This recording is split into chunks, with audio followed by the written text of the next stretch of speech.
How do you get out of the Ukraine war? The Ukraine war is easy to get out of. I mean, the Russians have been wanting to settle that war from the beginning. Really?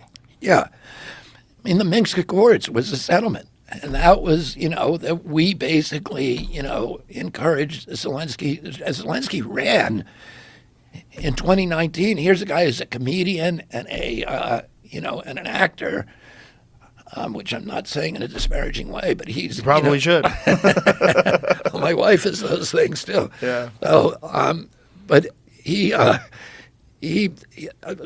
how did he win? How did he win with 70% of the vote? He won because he ran on a peace platform, promising to sign the Minsk Accords, which was an agreement that Russia, France, and Germany had all agreed to, which would have left Donbass as part of Ukraine as an autonomous region, so they can now enjoy their own language, the ethnic Russians, and protect themselves from attack by the central government, which was U.S.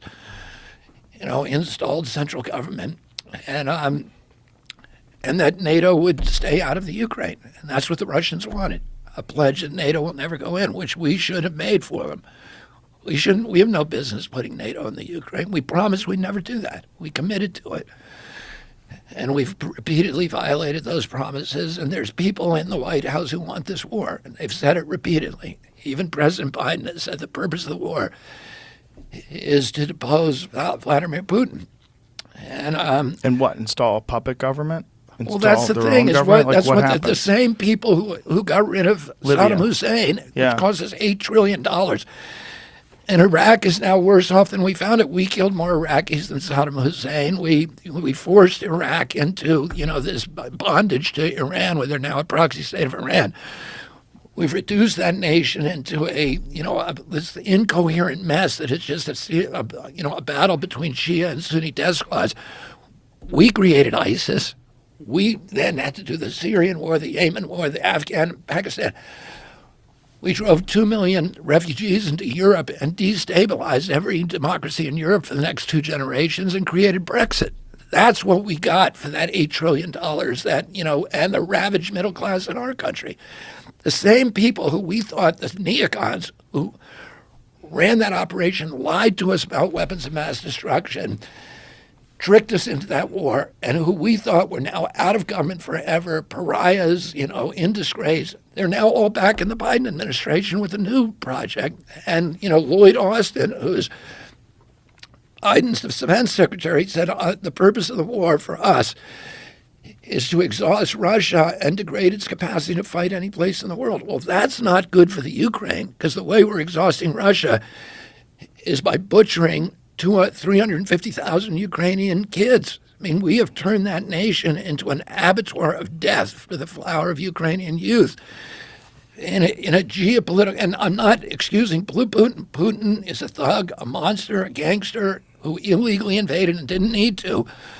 We need to take responsibility for the provocations which we have, which these neocons have been provoking for over a decade. And by the way, the reason we're in that war is because Americans are good people.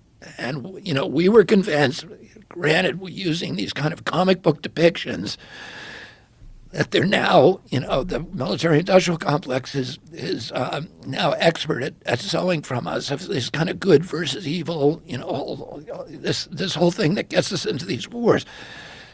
And that war is a money laundering racket for the military contractors. The money is going there and coming right back, and then they all go on CNN, the generals, et cetera, who, if you look at their resumes, they're all working for General Dynamics and the military contractors, and they tell us we need to be in this war and tell us horror stories, et cetera.